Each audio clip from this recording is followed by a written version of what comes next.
ఇటు CBI enquiry అంశం సంబంధించి పెద్ద ఎత్తున బీఆర్ఎస్ శ్రేణుల్లో నిరసన కార్యక్రమాలు చేపడుతున్నారు. అలాగే బడంగ్పేటలో కూడా తాజా అప్డేట్స్ అందించడానికి మా కరెస్పాండెంట్ యాస సిద్ధంగా ఉన్నారు. యాస చెప్పండి. Good evening Suresh. ఏదైతే BRS party working president KTR పిలుపు మేరకు రాష్ట్ర వ్యాప్తంగా బీఆర్ఎస్ శ్రేణులు ప్రభుత్వానికి వ్యతిరేకంగా ఆందోళనకు దిగారు. ఇవాళ అందులో భాగంగానే మహేశ్వరం నియోజకవర్గంలోని బాలాపూర్లో ప్రభుత్వానికి వ్యతిరేకంగా నినాదాలు మారుమోగాయి. ఏదైతే కాళేశ్వరం రిపోర్ట్ ను సిబిఐకి అప్పగించడాన్ని వ్యతిరేకిస్తూ బాలాపూర్ చౌరస్తాలో మాజీ మంత్రి ఎమ్మెల్యే సబితా రెడ్డి ఆధ్వర్యంలో మహాధర్నాను బీఆర్ఎస్ శ్రేణులు చేపట్టారు. ఈ కార్యక్రమంలో బీఆర్ఎస్ శ్రేణులు పెద్ద ఎత్తున పాల్గొని రేవంత్ సర్కార్ కు వ్యతిరేకంగా నినాదాలు చేసిన పరిస్థితి మనకు కనపడుతోంది.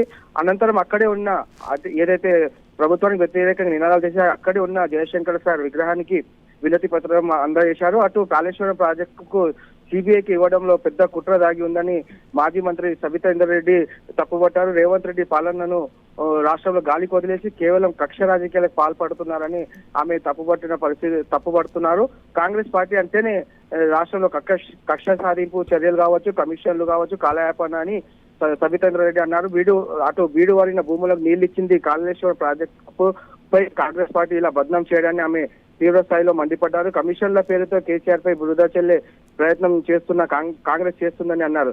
ఏదైతే మోడీ, రేవంత్, చంద్రబాబు కలిసి గోదావరి జలాల్లో తెలంగాణ ప్రజల హక్కులను కాలరాసి మళ్ళీ తెలంగాణను ఎడారిగా మార్చి కుట్ర చేస్తున్నారని సబితా రెడ్డి తీవ్ర స్థాయిలో ఫైర్ అయ్యారు. ఏదైతే కాళేశ్వరంపై పీసీ ఘోష్ కమిషన్ కాదని అది పిసిసి కమిషన్ అంటూ విరుచుకుపడ్డారు. ఏదైతే ప్రాజెక్టుపై ఇచ్చింది కాళేశ్వరం కమిషన్ రిపోర్ట్ చెత్త రిపోర్ట్ అని అది చిత్తు కాగితమని విమర్శించారు.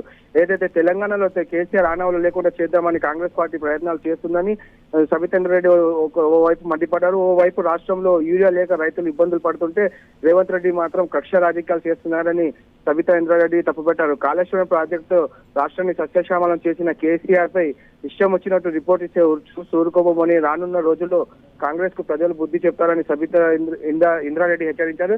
ఏదైతే కాళేశ్వరం రిపోర్ట్ పై సిబిఐకి కేసీఆర్ పై ఇవ్వడాన్ని వెంటనే ప్రభుత్వం వెనక్కి తీసుకోవాలని లేకపోతే రాబోయే రోజుల్లో తీవ్ర పరిణామాలు ఉంటాయని సబితా ఇంద్రారెడ్డి ప్రభుత్వాన్ని హెచ్చరించిన పరిస్థితి ఉంది. Suresh, thank you sir.